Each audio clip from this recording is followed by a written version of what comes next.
Hi, I'm Harriet and this is my professional practice module video, Me, Myself and I, Solo Riding Till I Die. The title of this video represents the relationship that I have with myself as an individual who wants to thrive in this world, knowing that it is my motivation and my ability to push myself that will get me to where I want to be. The best way for me to really analyse myself as a person was to conduct a SWOT analysis on my strengths, weaknesses, opportunities and threats. Throughout this presentation, I will touch upon how these attributes have either benefited me or pushed me back throughout my development studying within the business school here at NTU. Throughout my life, I have always been drawn towards creativity and have studied mostly creative subjects, but have always been open to opportunities elsewhere, hence be continuing in my studies in the business school. I have strengths in teamwork and communication skills, perfect for this course with a range of group projects, and I am target-driven, wanting to aim for the highest. My weakest skills range from time management to peer feedback. I can sometimes be too nice and therefore concerned about how my words can affect others, even if it is constructive criticism, as I don't always take that well myself. I also struggle with my confidence when it comes to presentation skills, meaning if presenting alone, my stress shows through, but if presenting in a group, I would want to say the least amount. Studying a Masters has expanded my career choices as I will now go into industry with extra knowledge and more experiences. I have worked experience in the marketing industry, opening the door to opportunities for a network of people and being able to showcase what I have learned. I also have a plan to move to Manchester after completing my studies, which is a major city that will offer me a variety of career paths. I can, however, have a lack of faith in my work, therefore will threaten my chances as I don't always seem confident in the work I am showing. The marketing industry is a competitive industry, and although there is lots of opportunity, there are also lots of people fighting for the same chance. My hometown is also very rural, meaning a lack of opportunity for if I have to move back home after university. With living costs rising rapidly, it won't be simple for me to move away again in an area where I can do something I love, therefore a major threat to my potential career path. From my BA Honours degree in Fashion Communication and Promotion, I learned about the 7 C's, which consist of key skills that will be crucial in my future careers. I presented a bar chart as the best way to show my strength in each, as I excel in some areas more than others. My main strengths lie within communication and collaboration, as I find working with others not only allows me to constructively criticise others, but also take on board and develop ways that others criticise me. I also, however, find communication easy, as I would expect the same back from others. Weaknesses, however, are more towards critical awareness and complex problem solving. This could be to do with the fact that I am aware of the basic social, cultural, political, etc. aspects of the world, but sometimes fail to educate myself enough in depth, which can put me at the disadvantage when finding strong gaps in the market. This is something I hope to work on during my year as a postgraduate student, and comparing back to these skills during my BA Honours degree, it is clear I'm making slow progress. I have begun developing my knowledge by keeping up to date with articles on LSN Global and WGSN trend forecasting websites, which have started to give me great insights into advertising and marketing techniques that I can apply throughout my degree and my job. I have always loved to free write, so I thought it was only right to include mine for this module.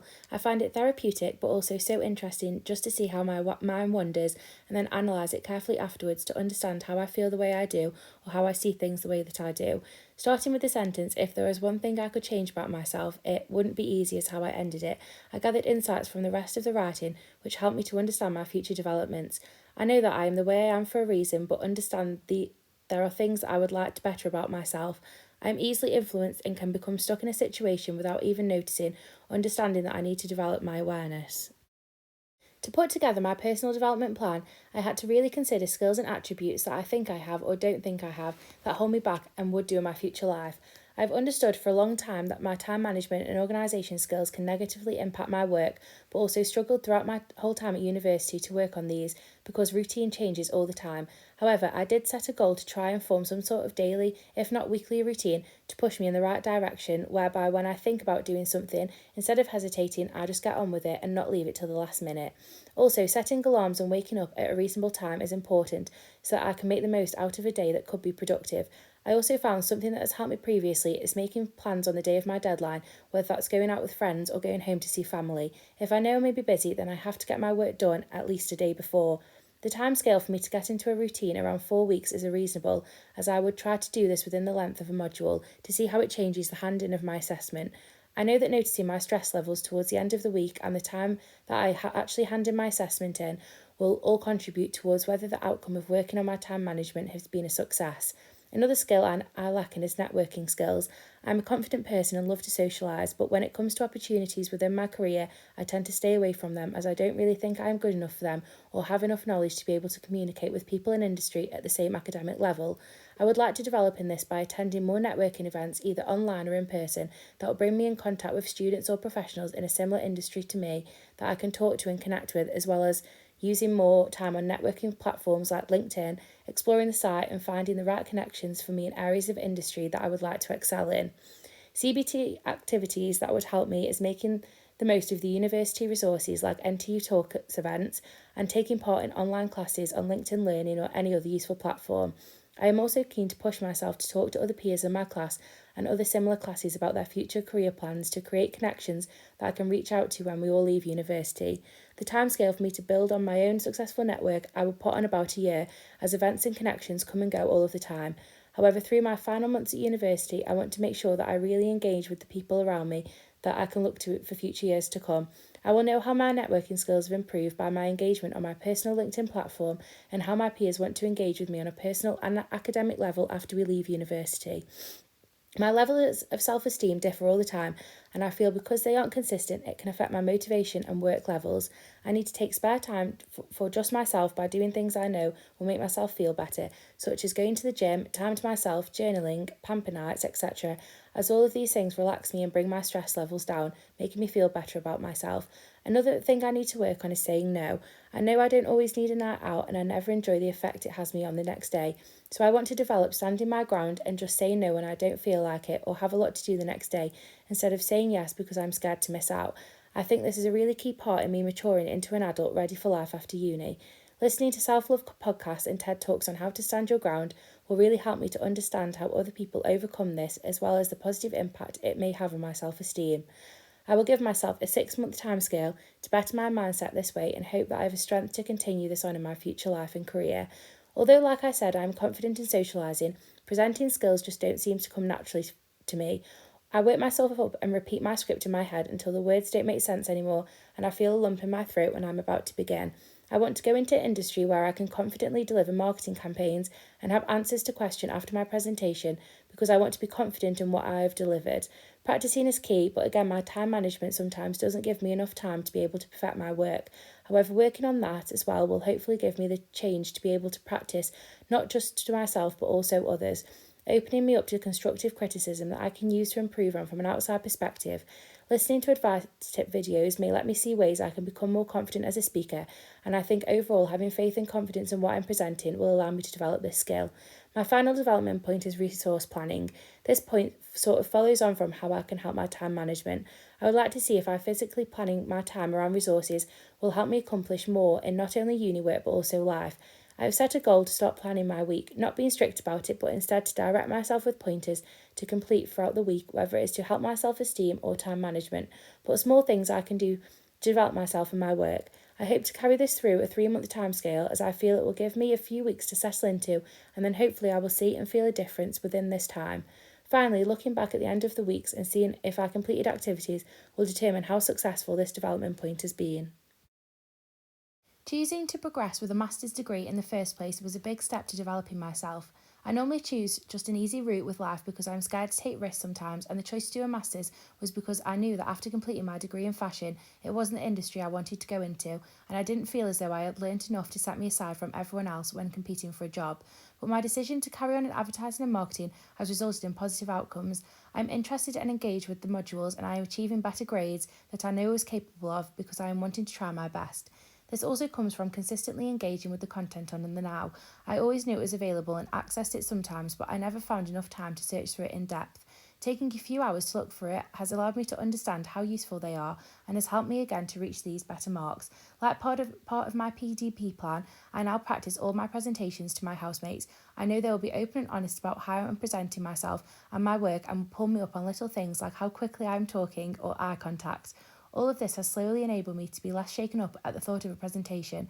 I still have a lot to work on in this area, and confidence doesn't come overnight, but I can see the progress already. Attending most classes in university because I am enjoying it is developing me back into a weekly routine where I feel motivated to get up and go. All of these development points are progressing from my personal development plan. I then took part in a range of CBD activities. I tried to vary these activities so I was building on a range of skills like confidence, listening, understanding, taking part, and personal growth. The first activity that I took part in was a job interview for the marketing assistant role at Trent Student Union. Applying in the first place was out of my comfort zone because, if I'm completely honest, I think back now and know that I had absolutely no confidence in me getting an interview, never mind the actual job. But I applied anyway so I could have an idea about the application process in the future. However, I was fortunately offered an interview and was asked to produce a 10-minute presentation on how I would market the biggest event of the year, ALDOT. I would then be asked 20 minutes of competency questions. At this stage, I had no experience in interviews, but I got some faith in myself from somewhere, and before I knew it, I had the interview, and even more to my surprise, I got the job. The whole experience taught me to have faith in myself. Even if I didn't get the job, I know I would have been proud of myself for attending anyway, but I've done something right to have secured it. I learnt the process of an interview, how to carry myself, the type of questions I will get asked, and what questions to ask back, all to develop my interview skills. I currently help with promoting the events, organising things like competitions and giveaways. I gather on event content to further their social media engagement, and I'm currently working on bettering their video content in terms of highlights and reels on Instagram and TikTok that can be used for students to see what each event is about. Starting this job has had a large influence on my development as a postgrad student. It has opened me up to network with the people currently working in a similar industry that I want to, and has pushed me to have the opportunity to use my ideas and outcomes that I've had in the past in previous work to put to the test in real life.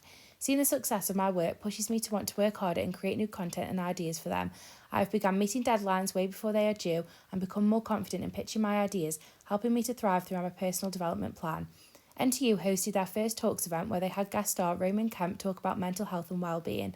Especially for students, mental health is really important, and the event allowed us students to come together to talk and listen about the topic, knowing that everyone around us was there for the same reason. It was like a safe space. I wanted to attend the event as it is a topic personal to me, and I think it is important to understand so I'm able to help others when in need. Listening to other people's similar experiences can help how you are feeling, and it's something I need to be reminded of. Through this talk, I understood that communication in life is always so important, whether it's personal or in the workplace. Also, the way you act and speak around people can be really important, as you never know what someone is going through, and it could affect their mental health as well as potentially your own. This kind of knowledge is mostly common sense, but it was interesting to listen to other people's personal experience, allowing me to further understand that in life it is crucial I treat people around me with kindness and respect, whether that's personal relationships or in the workplace. Jamie Lang was joined at the SU NTU Talks event, Business Edition, with apprentice winner Karina Pro and Tom Litton-Dickey. The talk was based around their experience as entrepreneurs and the journey they took to get to where they are, offering advice to us students. As I am studying at the business school and have a long-term goal of starting up my own business, it is important that I am extremely aware of all the obstacles I can face, as well as important factors to consider when beginning. Listening to experienced business people like Jamie Lang sets me up for the journey of my own business, and I can prepare for inconveniences and the road to success beforehand. As cliche as it sounds, a main factor that I took away from the talk is that confidence is key. To network with the right people, to be employed by companies I want to work with, and to pitch ideas to potential partnerships will all be successful from confidence. I understand through personal experience that it doesn't come naturally, but allow me to reassure myself that if I want the future I am planning, I need to have more faith in myself. Another key element to take forward with me for the long term when I open my business is relationships in the workplace. All three entrepreneurs spoke about giving their employees freedom, space, and making them feel comfortable, all impacted positively on the way they work.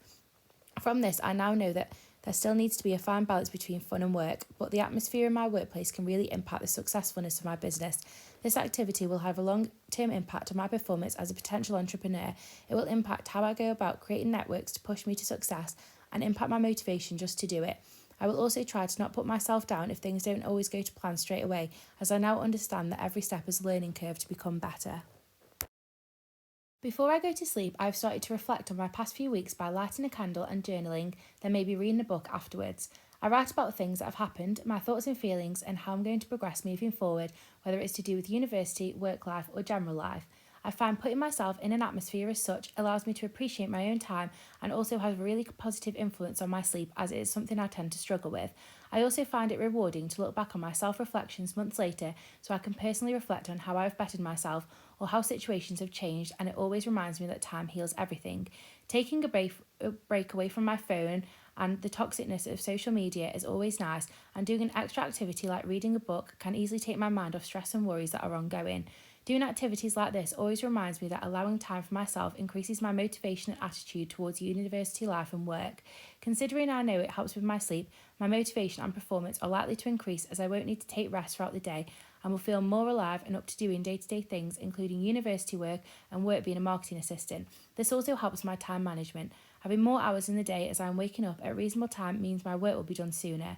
Mental well-being is always really important, especially at university. As students, we are always advised to take time for ourselves as it is important. Over the past 6 weeks, I've been a mentor for another student in her final year of FCP. I graduated from FCP last year, and after seeing her work, she reached out to me to give me some help and guidance with the course. She particularly needed help with coming up with the creative outcomes for a final dissertation, as she felt she lacked that skill as she's previously done better in the context stages. So for 6 weeks, I sat with her once a week for an hour to discuss her progress and any concerns she has or advice I could give to her. Having completed the degree previously, I have a great understanding of the structure of the project, and the best way to utilise my knowledge is to help others with it. It also meant that I was able to remember and reuse skills I gained from this degree that could potentially help me with my master's. My communication skills and my ability to explain aspects of the project to students, she fully understood it and was comfortable working on it alone, was put to the test. I have struggled previously with explaining things in a structured, understandable way, but her being a student also meant she was understanding when sometimes we both struggled with a part. It boosted my confidence in having a role that would influence someone else in terms of me understanding I have in control that could positively influence someone. I was able to develop skills in a more managerial role, taking control of a situation and being able to use my knowledge to help and push success in other people. The LinkedIn Learning course, Enhancing Team Innovation, taught me how to recognise how team innovation impacts a company's success, examining the best ways to accept bias, exploring the effect of experimentation on innovation, and recognising the impact of reflection on innovation.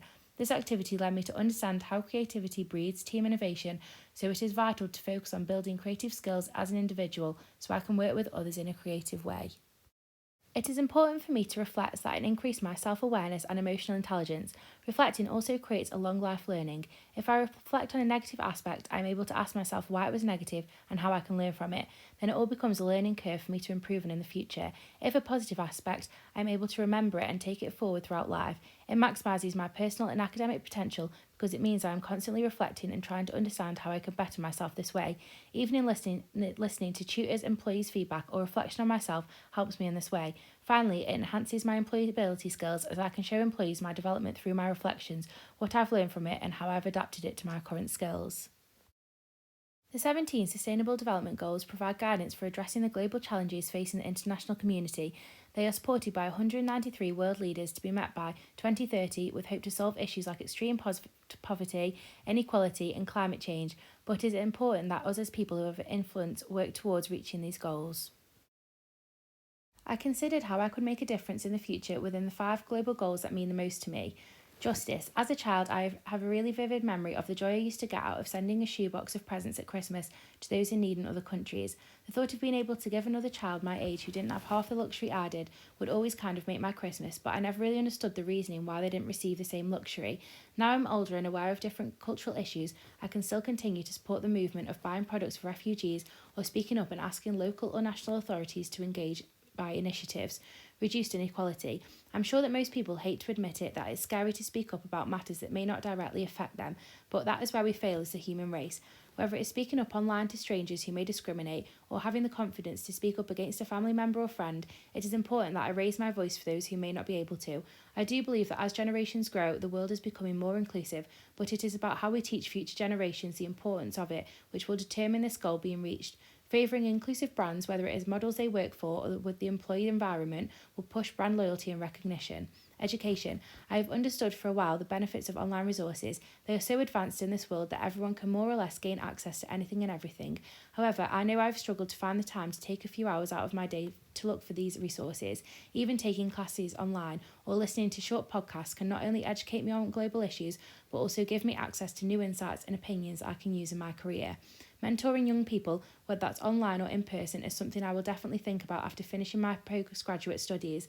After mentoring a student with a self-devised project at the beginning of this year, I really became fond of knowing I made a difference and helped another in a positive way. It not only benefited me, but also gave her a push in the right direction with her education, which is great for me contributing towards quality education. Supporting charities who focus on the less fortunate, like those in poverty, will always be a step forward to bettering the education system. Sustainable cities and communities. I've grown up in a small village community, so so supporting small local businesses like individual pubs and little shops comes naturally. However, with the future plans to move to the major city of Manchester after completing my degree, it is important that I remember to do this, because instead of being immersed in the environment, which will be big chains, restaurants and bars, being at campus-based university allowed me to enjoy commuting sustainably without even knowing I was by walking everywhere, something I will also be able to do living in the heart of a city. Economy. My degree in fashion communication gave me a huge understanding with being a conscious consumer. I'm aware from personal experience that it's so easy, especially as a student with financial struggles, to fall into habits of buying from fast fashion brands which negatively are affecting people and the planet. Although I know I still buy from these brands, it is something I definitely wish to change as soon as I am more financially stable, because I want to help better the planet. As I cannot make drastic change overnight to only shop with sustainable brands, I will instead educate myself on working environments for workers in other countries and progress to talk about this with my peers and colleagues, as well as buying from local producers and small businesses when I can. I understand by this term that it is seeking to balance the interests of the entire world to prosper for the benefit of both current and future generations. It is the commitment that business leaders and managers should always make to uphold ethical considerations in their daily handling of their businesses to ensure a more inclusive and sustainable socio-economic development. It is important to notice that responsible management can boost employee morale in the workplace and lead to a greater productivity. Every corporation has an impact on society, and it is about positioning their process in a way that meets certain social and environmental standards that will be accepted by society. Since I was 15, I've worked as a team leader at an exclusive wedding venue catering for guests out front on their wedding day. We are a great team who treat each other like family, so conflict is very rare, which is why this scenario took me by surprise and I automatically stepped in to resolve it. In this specific situation, there was tension for a while between an employee and a manager, as they had been spending more time with each other than usual, and I think both realised they weren't compatible in the way they dealt with things. I came into the kitchen at a point where my manager pointed out to the employee she had made a mistake earlier in the day and explained that this happens on several occasions and she was getting annoyed about her not listening. This resulted in the employee starting to cry and running to the bathroom. My manager was occupied at this point, so I went after her to make sure she was okay, as no one wants another to be upset. She expressed her concerns to me that she felt sometimes bullied and that she gets the blame for everything. I helped her calm down and told her to come back down when she felt better. Luckily, my other manager, who wasn't involved in the situation, was also in on that day, and because I didn't feel in a position to tell my manager who was involved how to deal with the situation, I pulled the other aside and made her aware of what happened. I stated no one should feel uncomfortable around another, and they both had a right to be upset, but it shouldn't get this far. From all of this, the three of them were able to speak as adults and voice their issues with each other.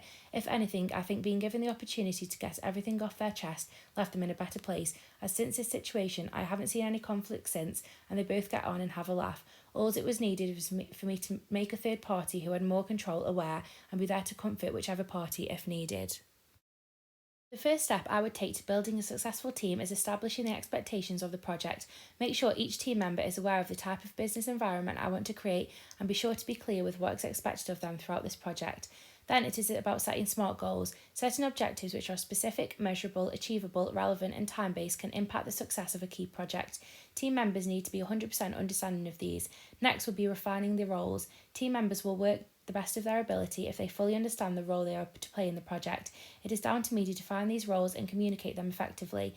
Then, focusing on members' skills and attributes compared with the work that is needed for the project will enable me to choose the best members for the project. Having transparent communication and being open and honest with the team will allow for them to trust me and respect decisions made. Constantly communicating will also make sure that messages are delivered successfully. Then, listening and reviewing throughout the project to concerns, ideas, opinions of the team and trying to resolve them or take them forward will show them that they are being listened to and understood and motivate them to work hard towards the common goal. Finally, establishing respectful relationships and making sure that each member respects each other as well as myself can really improve working environments and the success of the project. This module has not only let me think and write about my development being a postgraduate student, but has also been part of my development. I will think of this as a type of reflection that I can come back to analyse in 6 months or a year or even longer to recognise how it has helped me develop as a student to a mature adult.